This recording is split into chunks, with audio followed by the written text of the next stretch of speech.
All right, kicking things off with the seated leg curl on the Cybex.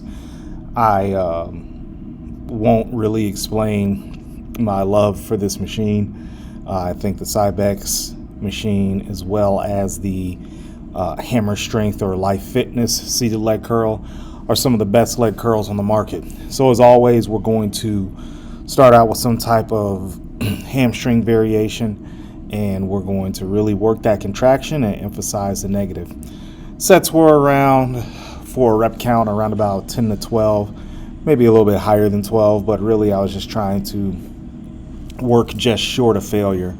So I think on one set I got about 8, but that was a tough 8 that unless I shot for extra reps, it wouldn't have been very fruitful. So what I did is I just stopped right at that point and then progressed on. So still managing load, fatigue, volume, all within the same workout. I'm only training legs once a week for right now because I've been seeing decent results and decent recovery from that. I don't feel as beat up, and it's really just working with my body. So this is a great machine to use if you have it. If you don't, that's fine. Just use some sort of seated leg curl variation or a lying leg curl variation, and you really just get to work. So for the next exercise, I'm not going to spend too much time on this. This is the adductor.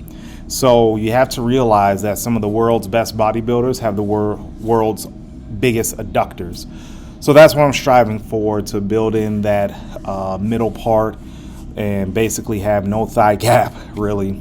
So did about 3-4 sets here, worked up to a pretty decent amount of weight, and then did a back off set with a little bit of higher rep count. I haven't done these in over a month, so just really slowly working my way back in.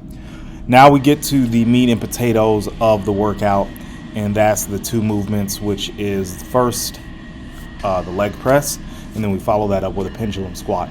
So really I'm just trying to get a full range of motion throughout this movement. Looking at the video, I may have stopped a little bit short, but I swear to God, it felt like my knees were touching my chest. So with that being said, warmed up with about 15-20 reps, something like that, don't really remember, and just really pyramided my way up.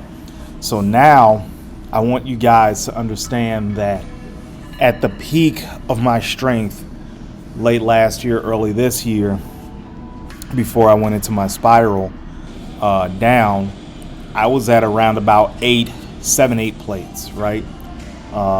Handle 8 plates pretty comfortably for double rep sets for the first time in my relatively young, quote unquote, bodybuilding career. As you can see, I'm only doing 5 right now. Those plates, they're gonna come back. Excuse me. Those plates are gonna come back. So with training, like I said in a previous video, you want to leave room in it. I can't go and just go up to 8 plates. Like 8 plates is incredibly heavy for a machine of this movement. So as long as I'm putting in work at the lighter weights and just really working hard to get a full range of motion, have my form standardized all across my sets, have the reps standardized, meaning that they all look the same, then that's something that I will definitely continue to strive for, even if the weight is lighter. As you can see, I added 50 pounds on each end, so it wasn't too terrible, you know what I mean?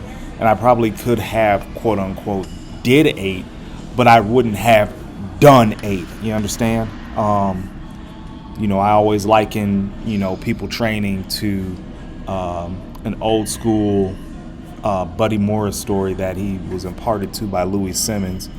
When I drink tea, you drink tea. When I drink tea, I drink tea. So like when I'm training, even though it's a lighter weight, like I'm really training. So just know that load isn't everything. Form standardization across all of your sets, intensity, and then just progressively overloading those weights over time. Those are good. But me starting out with 8 plates for, my first work set, that would have just been all types of absolutely the fuck awful. So I avoided it. The next exercise you see right here is the Paramount Pendulum Squat that a lot of you have seen Dusty Baker, not Dusty Baker, God, I'm not even a Cubs fan, I'm sorry. Dusty Hanshaw use. And by the way, blessings to Dusty. I know he's in the hospital right now. Just know, brother, that we're all in that you're in our thoughts and prayers, what have you. But in any event, get well soon. And also, this is the machine that he introduced a lot of people to. This is the Paramount Pendulum Squat, where I really don't need to explain anymore if you've used Paramount equipment. The starting point, the starting friction is extremely difficult, but I'm looking to make a whole lot of progress on this before strength starts to dip down. So I'm up to a plate and a quarter for 2 sets. Now this week I got 8 on this exercise with a plate and a quarter. I do plan for 2 more reps next week with that same weight. So we'll see. You always have to make sure that you're emphasizing performance in the gym. You definitely have to emphasize performance in the gym, because if you don't, you're going to be on the receiving end of not looking hard enough, not looking good enough for your particular competition that you're getting ready for. So always keep in mind that you're training for, something. You definitely have to keep your head in the game. And the way that I do it is that I just visualize myself in different scenarios a lot. And that's about it. But this is a humbler, and you definitely have to attack it with limitless zeal. So the next movement and the last movement that we have for today are leg extensions. So what you see is what you get. I remember a argument in Flex magazine years ago when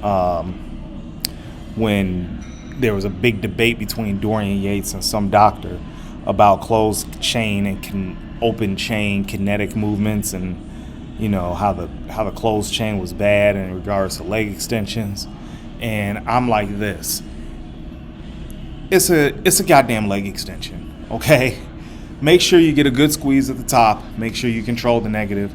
Make sure you burn the shit out of your legs when you're done with it. So that's my take on the Smith machine. So in any event, like and subscribe to the channel. Let me know what you think. 19 weeks out as of Saturday. We're coming up on 18.5 now. So we're just going to keep working hard and see where the chips land. All right. Later, guys.